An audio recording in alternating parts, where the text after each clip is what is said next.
By nature, we focus on distant things and turn our eyes out into space, searching for something we can't quite describe. The intellect stumbles, imagination is humbled by its task. But in our yearning, we sometimes overlook the exquisite qualities of our own world, no doubt just as unique as any other sphere whirring through the stars. There are parts of our world where forgotten things still creep, isolated from the feeble waves of modern change. Where the bones of the earth still shelter its unknown offspring, humanity has made but feeble inroads. This project, collected from local notes and illustrations, will explore the strange and daunting creatures that inhabit the secluded valley of Blackwood, Tennessee. On one occasion, the traditional Blackwood Christmas Festival apparently disturbed an unsuspected animal hibernating in the town hall roof, following and climaxing a period of growing religious excitability. The whimsically named demon bat is an oversized relative to the many bat species native to the region. It is omnivorous, living off swarms of insects and local fruits. Due to its reported 3-meter wingspan, it has adapted to hibernating in tall artificial structures. Understandably, Blackwood's authorities have since established roof inspections for winter events. Blackwood's meager tourism industry is partially centered on the Lost Lake, a commercialized but only partly explored subterranean cave system. Recent expansions into adjacent caverns have complicated their business. This small predator, called the Wampus cat after local folklore, is evidently descended from native wildcats which strayed into the caves. It is mostly blind but has developed acute hearing. They have been observed to eat the fish, with which the Lost Lake managers stock the water, but their original or primary food source is unknown, which suggests an unknown subterranean ecosystem. Although small, Wampus cats are considered dangerous, and tour guides now follow strict guidelines to avoid them. So far, tourist disappearances are well below the acceptable parameters. Above ground, a gentle and reclusive species strides through the dense forest. The tree walker is a tree-grazing mammal, which has evolved a unique camouflage. Its long, rugose legs resemble tree trunks and allow it to reach high branches, while its fur pattern alternates seasonally between greenish and brown pigment. Tree walkers are non-aggressive and generally ignore human presence. In past centuries, intensive logging severely reduced their numbers, but as the town has faded, the tree walker population has rebounded. Their contented moans often wake sleepers in the town.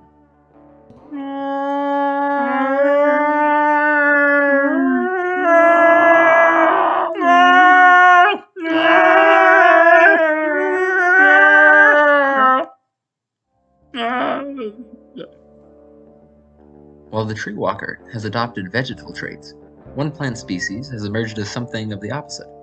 Occasional townspeople have reported the absence of birds or squirrels on their property, or even the disappearance of pets.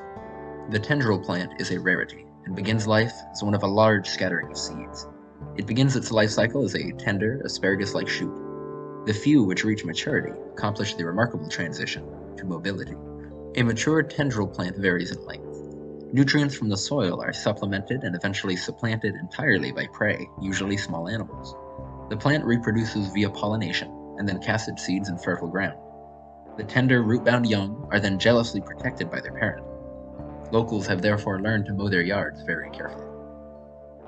Another remarkable plant species grows along the various streams that crisscross the valley. The so-called bridge vine is actually a colony organism. Hundreds of vines grow and coil together from either riverbank. Eventually, the two sides meet at the apex, creating a natural bridge. Symbiotically, animals which benefit from these structures have adapted to protect bridge vine saplings. After at least a growing season, the mature bridge vine colony develops special seed dispersal organs, which cast floating seeds into the water below. These flow downriver, and some eventually settle in sufficient density to begin a new colony.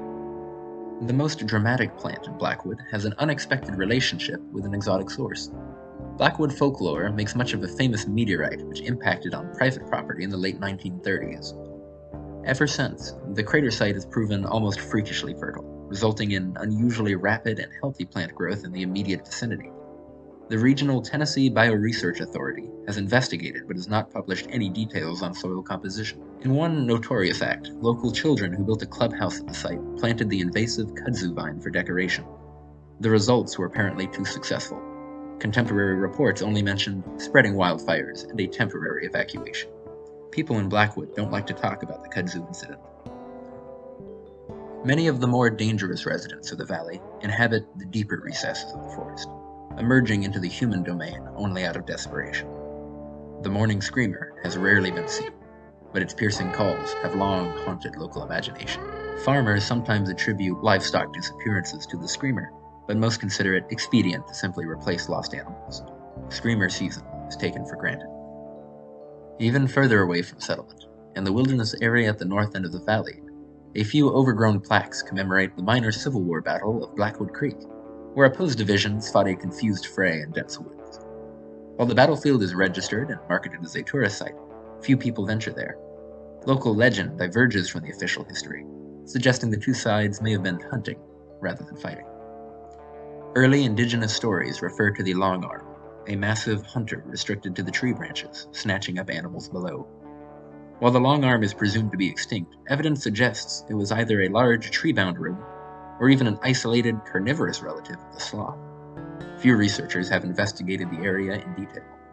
Another subject of local legend is the common yellow garden spider, or writing spider, which according to children's stories can understand human language and can weave whispered words into its web.